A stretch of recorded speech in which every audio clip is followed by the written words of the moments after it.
नहीं, उसमें जो शंका उन्होंने उस पैरा में जाहिर की वो उनकी अरेस्ट के साथ कंफर्म हो गई। हाँ शंका ही हाँ यही है, उसमें हाँ शंका ही यही, और कुछ है ही नहीं। वो ब्रिटिश प्रोज है, उसको हमारे हाँ बड़े भाई शर्मा जी ज्यादा बेहतर समझते हैं। हम लोग तो हिंदी वाले हैं, उतनी अंग्रेजी जानते नहीं है। लेकिन जिनको मालूम है उन्होंने यही हमें बताया है कि उसमें यही हाँ लिखा है कि भाई हाँ आप इसको, जो ये ऑप्टिक आप यूज कर रहे हैं अच्छी बात है, लेकिन हाँ, आप बाकी समाज में क्या कर रहे हैं। और तुरंत लोगों ने करके दिखा दिया कि हम यही करते हैं।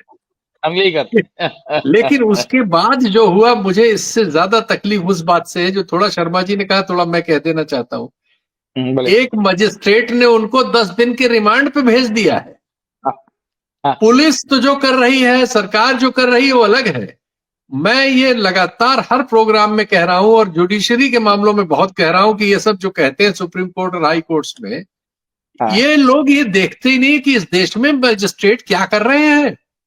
मजिस्ट्रेट थानों में बदल चुके हैं, मजिस्ट्रेट कोई फाइल देखते नहीं है, और कोई देखे न देखे। मजिस्ट्रेट तो इस इनके सिस्टम का पार्ट है जिसको हाई कोर्ट का कोई न कोई डेजिग्नेटेड जज जो है कंट्रोल करता है, इन सबको ट्रेनिंग देता है। नहीं तो इनको ट्रेनिंग में वापस बुला लिया जाता है।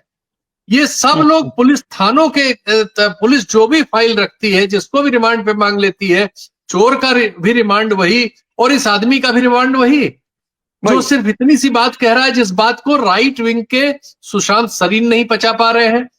रितेश पांडे जो बीजेपी के उम्मीदवार थे अकबरपुर से, उन्होंने पूरा नोट लिख के इसके खिलाफत की।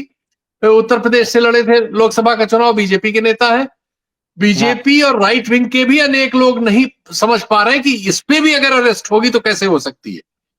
हाँ, तो बिल्कुल। और चिदम्बरम साहब ने बहुत क्रिस्प और इतना ही लिखा है कि भाई मैंने इसको 2-3 बार पढ़ा, मेरी समझ में नहीं आया इसमें कैसे, कौन सा क्रेज कैसे क्या बनता है, और वो अरेस्ट तक जाता है क्या।